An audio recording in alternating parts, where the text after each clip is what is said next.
Let's take this further here on the program. Dominick Izzo, a former police officer from Chicago, now joining us live this evening here on RT International. Great to see you today. Sorry it's with such bad news. It really is an awful incident here that's happened with this young girl. It kind of highlights the frequency of crime in the city. Dominick, with the record homicide rates currently coming in, is this a freak situation now, or is there something broken in terms of governance?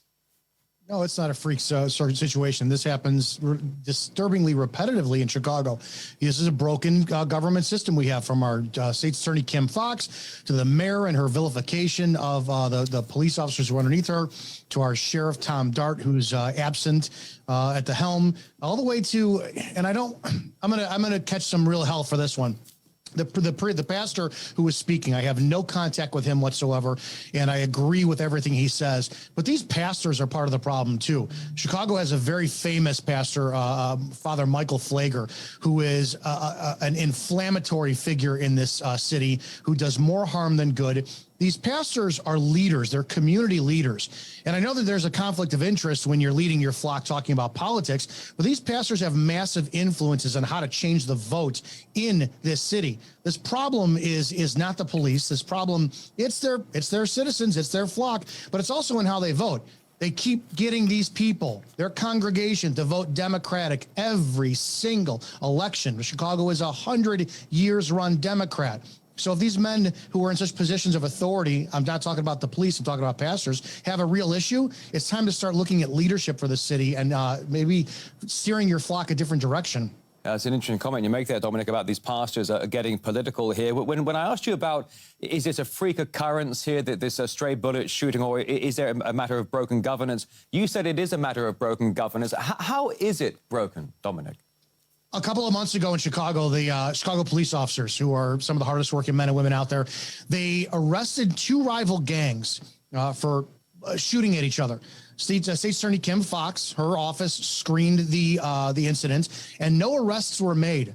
All parties were released from whoever the gang members were that the CPD picked up, and they were released on mutual combatants, no charges. This State Attorney Kim Foxx, she is delusional just as much as the mayor is. She's making the cops' job harder.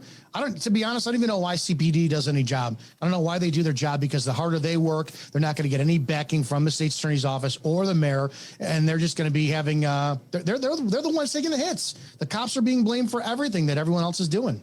I know you had made a mention a couple of weeks ago when you were here with us on RT that you said that some of the police have been turned or made into that of a scapegoats. Are we still witnessing the fallout from the whole defund the police movement, do you think?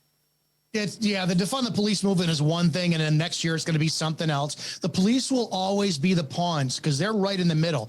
You've got the elected officials who make the promise, elect me, I'm going to change things. You've got the state's attorney who are making deals with the defense attorneys, who are also an elected position, state's attorney, elect me, I'm going to do X, Y, and Z. Then you have the citizens who are committing the crimes, who are also the ones who are calling for safer neighborhoods, because the crime, not everyone's committing crimes. Then you have the cops, the ones who are right in the middle. And the entire burden of peace and prosperity is put on their shoulders, with no support from communities or the ones who are there to back them, their government. So they're the ones who are taking the worst position, the hits on all sides, and they're always going to be taking the hits. They're the pawns. Dominick, is the situation in Chicago really as bad as the statistics are saying right now? I wouldn't come here. I live 20 minutes outside of Chicago. I haven't been to the city in a year. I wouldn't. You got the Magnificent Mile. You got your Lakeshore Drive, State Street, all this. I wouldn't. If my family said they're going to be going to the city, I'd be like, you're out of your mind. You're not going. The problem is the element is not being held accountable for, right? The cops are doing their jobs, and even when the cops are doing their jobs on site, they're crucified for it. The element, the criminal element, is also making its way to the more affluent neighborhoods of Chicago. And as they continue, they're going to start making their ways in the suburbs of Cook County.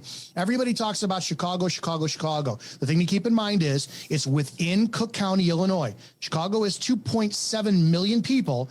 Cook County, Illinois is 5.8 million people. Every time the news reports, they report on Chicago. They're not talking about the southern bordering neighborhoods or the western bordering neighborhoods of the city, which have their own element that the city is chasing out, committing crimes, and then fleeing right back into. This is going to get a lot worse. Dominic, I've got about 20 seconds left here. If you could divvy up the blame between leadership and gangs using guns, could you try it and share the blame between those two sides, or is it's not that simple? No, the gangs are never going to accept responsibility. So you know what? Let the cops return to the Constitution. Our deadbeat sheriff, Tom Dart, has to go. The sheriff has to start stepping up. State police need to be able to do their jobs more. Chicago police needs to do their job there and get this abhorrent disgrace of a mayor and state's attorney out of there.